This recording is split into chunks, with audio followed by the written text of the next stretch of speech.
Sheriff Randall Kersey's radio transmitted that the space beside Hearthline Diner was an active security perimeter. Caleb Stroud could see no marker, sign, or barrier between his coffee cup and the sheriff's station across the street. At 7:15 that morning, Jolene Marsh had told him to choose any table. He selected the second booth by the window, set his rental key beside the sugar jar, and ordered eggs, toast, and black coffee. 11 days earlier, he had been sworn in as director of the Federal Bureau of Investigation. Briar Glen did not know he was visiting. 4 letters had reached his office during the previous 8 months. Each described people being stopped near the station for watching patrol vehicles, asking questions, or failing to explain why they were in town. Caleb had come without a local escort because advance notice would change the behavior he needed to observe. His only scheduled contact was an 8 o'clock safety check. The call also belonged to his daughter, Imani, before her school presentation. Randall arrived with Chief Deputy Martin Slade and Deputy Lucas Wren. He accepted a ceramic mug from Jolene, then looked toward Caleb's booth. His eyes moved from Caleb's work boots to the rental key. He asked how long Caleb had been watching the station. Caleb said he had been eating breakfast. Randall pointed toward the counter. The window booth, he said, sat inside a temporary station observation perimeter during shift change. Caleb would need to move and provide identification. Jolene stopped beside the coffee warmer. 2 days earlier, 3 white electrical contractors had used the same booth while patrol vehicles changed shifts. Randall had spoken with them. No perimeter had been mentioned. Caleb checked the front door and sidewalk. No notice. No cone. No folding sign. He asked for the perimeter activation number. Randall did not provide one. Instead, he asked why an out-of-town man needed a direct view of the station. Caleb gave his name and said his identification was inside his coat. Randall did not take the wallet. He looked at the rental key and told Lucas to open a station security contact. Lucas raised his handheld terminal. The activation number field was empty. Randall used his shoulder radio. Unknown male monitoring patrol movement from inside the active perimeter. Dispatch asked for the zone number. Local command activation. The number is being updated. Caleb kept both hands beside his plate. He did not mention Washington, his appointment, or the 4 letters. Martin pulled the chair back and ordered him to stand. Caleb rose without touching the table. Martin secured his wrists behind him. At the counter, one customer folded his receipt beneath a saucer. Another looked toward the kitchen door. Jolene continued holding the coffee pot. Randall walked Caleb outside and described the booth as a protected sight line. Through the glass, Caleb could still see his breakfast plate. Nothing marked where ordinary seating supposedly became a security boundary. At 8 o'clock, his phone rang. Randall removed it from his coat and answered. Special Agent Taryn Moss requested the safety code from the person assigned to the line. Randall said the phone's owner had been detained for surveillance of a law enforcement facility. Taryn asked his name, verified the location, then identified Caleb as the director of the Federal Bureau of Investigation. Randall looked at Caleb's coat and boots. Taryn did not order an apology. She asked for the perimeter activation number, issuing authority, and deployment time. Randall gave none of them. She instructed him not to move Caleb until the authority supporting the detention had been verified. When the call ended, Randall sent Martin across the street for 2 orange perimeter markers. He told Lucas to prepare a deployment confirmation, showing they had been placed before Caleb entered the diner. Lucas looked through the window toward the bare sidewalk. He left the signature field empty. Randall submitted an emergency boundary request to County Coordinator Meera Patel. It reached her desk at 8:07. The form claimed the perimeter had taken effect at 7:30. At 8:11, Martin opened the station's supply cage and checked out the 2 orange markers. Randall had already called the perimeter active, so why were its only markers still locked inside the station after Caleb had been handcuffed? County Council will call us back. Randall Kersey said it for the 3rd time, while Special Agent Taryn Moss stood beside the diner entrance. She had arrived with 1 federal protection officer and a state liaison. No convoy followed them. A gray sedan remained at the curb with its engine off. Caleb sat in a wooden chair near the front register. The restraints had been removed after Taryn confirmed his identity and checked whether Randall had a warrant, charge, or active security order. Randall produced none. He still refused to close the detention. County Council, he said, needed to review the jurisdictional issue. Taryn asked which attorney had been contacted. Randall gave the name of an assistant counsel who was attending a hearing in another county. His office voicemail confirmed he would not return until late afternoon. Randall called the main switchboard next. He left no detailed message. Then he described the matter as awaiting legal verification. Caleb watched him place delay between the action and the answer. Taryn opened a black document folder and removed a one-page recusal memorandum. Caleb read it, signed beneath his printed name, and returned the page. He would provide a witness statement. He would not select investigators, review evidence, contact county officials, or participate in decisions involving Randall. The title that had changed Randall's posture would not control the inquiry. Jolene approached the state liaison with a folded shift card.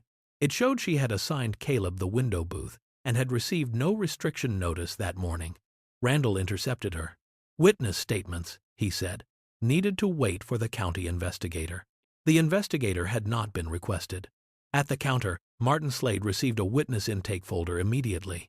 He wrote that Caleb had remained near a protected sightline after being asked to move. A clerk pressed a blue date stamp onto Martin's first page. Jolene's shift card stayed folded in her hand. Lucas Wren asked for a folder of his own. Randall told him to hold his report until the afternoon supervisor arrived. Lucas had been present during the detention. The afternoon supervisor had not. A rubber band went around the unused forms. Martin's account entered the file first. That difference required no raised voice. One account was accepted because it protected command. 2 others were delayed because they might test it. At the county administration building, Meera Patel opened the boundary ledger. No temporary station perimeter appeared before 8 o'clock. No issuing officer had approved 1 after 8. Meera called the sheriff's office and asked for the authorizing official. Randall transferred her to an operations liaison whose desk phone rang without answer. He then suggested she route the matter through county council. Meera checked the call routing slip. County council had not received a completed submission. Only the sheriff's office had marked the matter pending. She entered a note in the ledger. No active county boundary located at time of inquiry. Randall called back and asked her to hold the entry until his office supplied additional context. Meera asked whether he wanted the inquiry withdrawn. He did not. He wanted it delayed without being closed. Outside Hearthline Diner, a local reporter began recording Randall's statement. He described Caleb as a federal official who had arrived without notice, selected a security-sensitive position, and resisted a routine safety instruction. He did not mention the missing county authority. Caleb heard the statement through the glass door. He did not approach the microphone. Washington instructed him to leave Briar Glen once his witness statement was complete. Remaining could create the appearance that he was directing a case involving his own detention. He complied. During the drive, Imani called from school. A local clip had already reached her classmates. She asked why people kept saying her father had entered a restricted area when no one could show where the restriction began.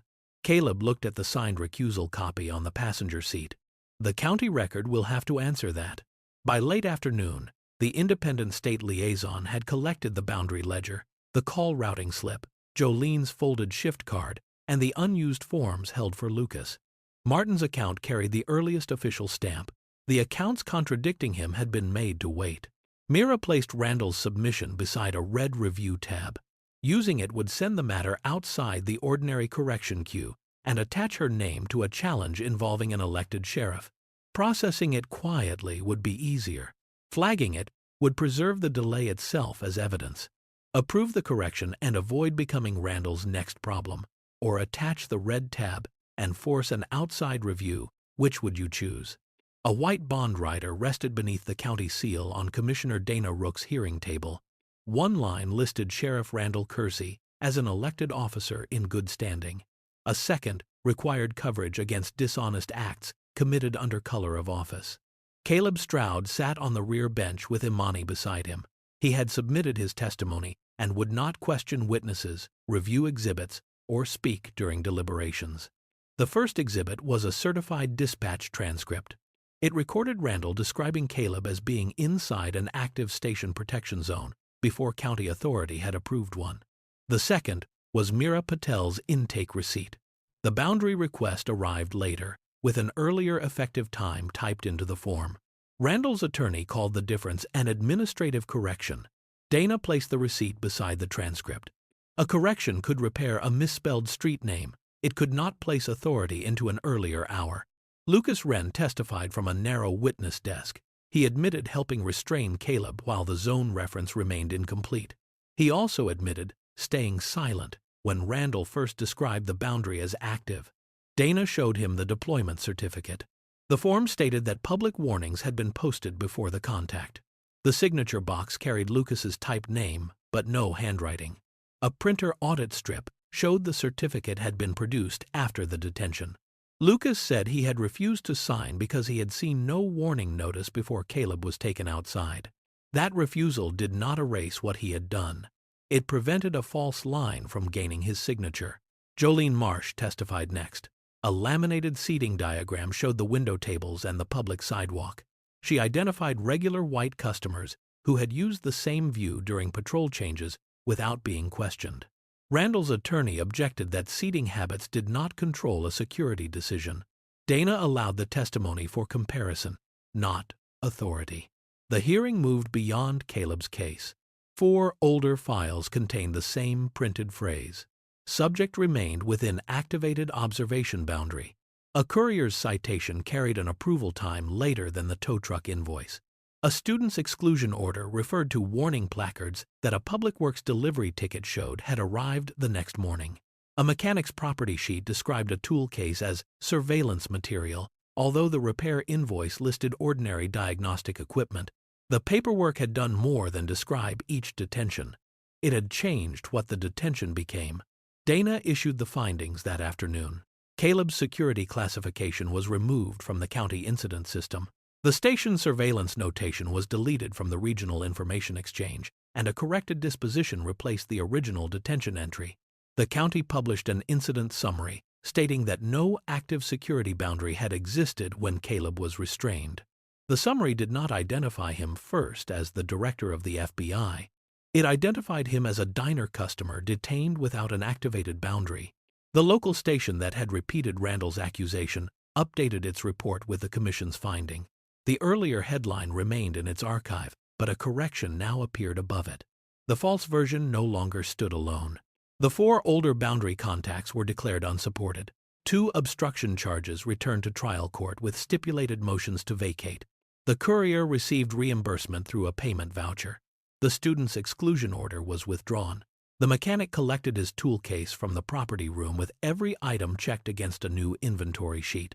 Martin Slade lost the chief deputy position and was referred for falsifying a deployment certificate. Lucas received a suspension for joining the unsupported restraint. His refusal to sign was recorded as cooperation, not absolution. Randall faced a separate consequence tied to the office itself. The county's surety carrier reviewed Dana's finding and canceled his official bond. Under the statute governing Briar Glen, an elected sheriff had to maintain that bond throughout the term. A judge entered an order declaring the office vacant. Randall did not lose power inside the diner. He lost it when the document protecting his office no longer covered the act he had chosen to record falsely. The licensing board later revoked his law enforcement certification after reviewing the same transcript, receipt, and certificate. The revocation order cited 3 findings. He had enforced authority that did not yet exist. He had requested an earlier effective time after the detention. He had attempted to place an employee's name on a deployment statement the employee had refused to sign. Briar Glen adopted an independent security boundary protocol. Only county emergency management could approve a temporary boundary. Approval had to precede enforcement. Public notice required a separate field inspection. The requesting agency could not certify its own deployment. Any contact without a valid approval code would remain an ordinary police encounter. No security enhancement could be added afterward. Every temporary boundary would expire automatically unless renewed by the independent issuing office. After the hearing, Caleb and Imani stopped outside Hearthline Diner. They did not enter the old booth. Through the front window, the sheriff's station remained visible across the street. A delivery driver drank from a paper cup while looking toward the patrol lot. No deputy approached him. No warning notice covered the pane. Imani read the county correction on her phone, then locked the screen and placed it in her coat pocket. Caleb did not ask whether she believed him now. She had waited for the complete record. Across the street, workers removed Randall's name from the office directory beside the station entrance. They did not replace it that afternoon. The empty line remained, while the county began a public selection process for interim command. Randall had believed he was only correcting the paperwork. That was the most dangerous part. This story is fictional,